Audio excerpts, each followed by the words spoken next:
आज हम पढ़ेंगे अपनी कक्षा 10वीं में एक व्याकरण का अध्याय जिसका नाम है वाच्य। वाच्य क्या होते हैं?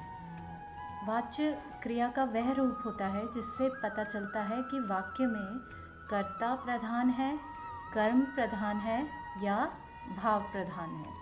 मतलब कि वाक्य में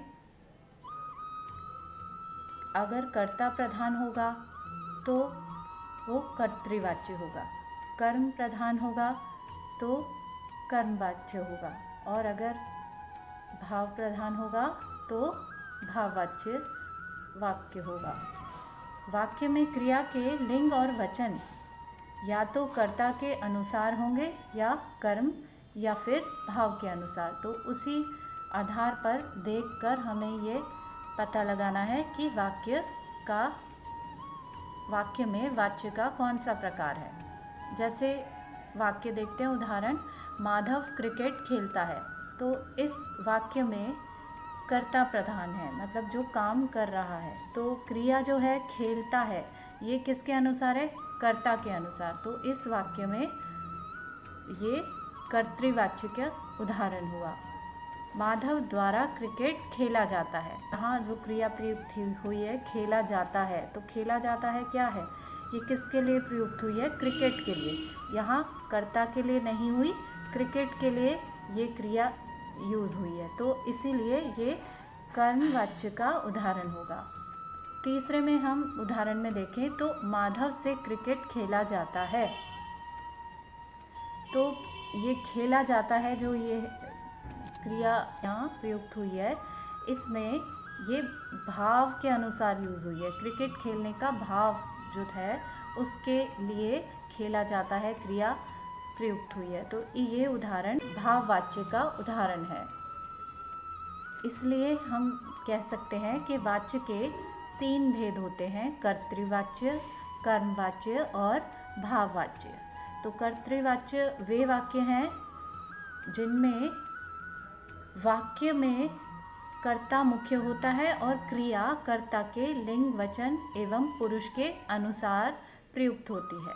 तो उन वाक्यों को कर्तृवाच्य के उदाहरण कहते हैं। जैसे लड़कियां बाजार जा रही हैं, मैं रामायण पढ़ रही हूँ। तो पढ़ रही हूँ मैं के अनुसार प्रयुक्त हुआ है। जा रही हैं, लड़कियां जो हैं उनके बारे में बताया जा रहा है। उसी तरह कुमकुम खाना खाकर सो गई। तो सो गई जो क्रिया है वो कुमकुम के लिए प्रयुक्त हुई है। तो इसलिए ये कर्तृवाच्य के उदाहरण हैं। इन वाक्यों में जा रही है, पढ़ रहा हूँ, पढ़ रही हूँ और सो गई, ये सभी क्रियाएं कर्ता के अनुसार प्रयोग में लाई गई हैं, इसलिए ये कर्तृवाच्य के उदाहरण हैं। और कर्तृवाच्य के कुछ और उदाहरण होंगे, जैसे दादी जी बाजार जा रही हैं, सोनू किताब पढ़ रहा है, और ममता ने रामायण पढ़ी, लता गाना सीख रही थी, धर्मवीर वेद पढ़ेगा। तुमने फूल क्यों तोड़े, नौकर ने सभी को चाय पिलाई, बच्चे पतंग उड़ाएंगे, वह टेलीविज़न देख रही है, आप सभी बारात में जाओगे। अब हम देखते हैं कर्मवाच्य। जिन वाक्य में कर्म मुख्य हो और इसकी सकर्मक क्रिया के लिंग, वचन, पुरुष जो हैं वो कर्म के अनुसार हो, उन वाक्यों को कर्मवाच्य का उदाहरण कहते हैं। जैसे लड़कियों द्वारा बाजार जाया जा रहा है, मेरे द्वारा रामायण पढ़ी जा रही है, वर्षा द्वारा पुस्तक पढ़ी गई। तो इन वाक्यों में जाया जा रहा है, पढ़ी जा रही है और पढ़ी गई, ये सभी क्रियाएं कर्म के लिंग, वचन और पुरुष के अनुसार प्रयोग में लाई गई हैं। तो इसलिए ये सभी कर्मवाच्य के उदाहरण हैं। कर्मवाच्य के उदाहरणों में द्वारा शब्द का प्रयोग किया जाता है। तो आपको ये बात याद रखनी है और इससे आप आसानी से पहचान जाएंगे कि कर्मवाच्य के उदाहरण कौन कौन से होते हैं। जैसे कुछ उदाहरण देखिए, दादाजी द्वारा बाजार जाया जा रहा है। सोनू द्वारा किताब पढ़ी जा रही है। ममता द्वारा रामायण पढ़ी गई। लता द्वारा गाना गाना सीखा जा रहा है। धर्मवेद द्वारा वेद पढ़ा जाएगा। तो इन सभी वाक्यों में हमने देखा कि द्वारा शब्द का प्रयोग किया गया। कुछ और उदाहरण हैं। तुम्हारे द्वारा फूल क्यों तोड़े गए? नौकर द्वारा सभी को चाय पिलाई गई। बच्चों द्वारा पतंग उड़ाई जाएगी। उसके द्वारा टेलीविज़न देखा जा रहा है और आप सभी के द्वारा बारात में जाया जाएगा। तो इन सभी वाक्यों में द्वारा शब्द भी प्रयोग हुआ है, इसीलिए हम कह सकते हैं कि ये सभी वाक्य कर्म वाच्य के उदाहरण हैं।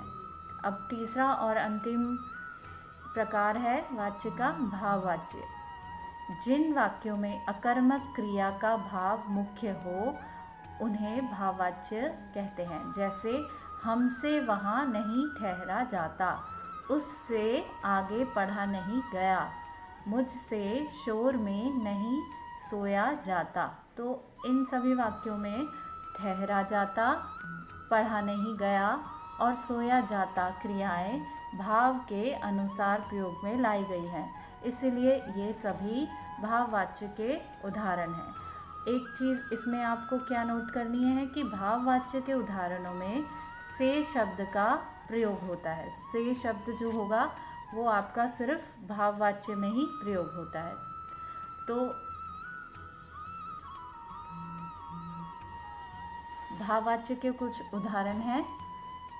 राम से तेज दौड़ा जाता है, मुझसे सर्दियों में नहीं नहाया जाता, आशा से नहीं हंसा जाता, बच्चे से खूब सोया गया, रमा से पढ़ा नहीं जाता, मुझसे हंसा जाता है, मोर से ऊंचा नहीं उड़ा जाता, आजकल बच्चों से ज़्यादा पढ़ा नहीं जाता, मीना से तेज दौड़ा जाता है, राधिका से खाना नहीं बनाया जाता।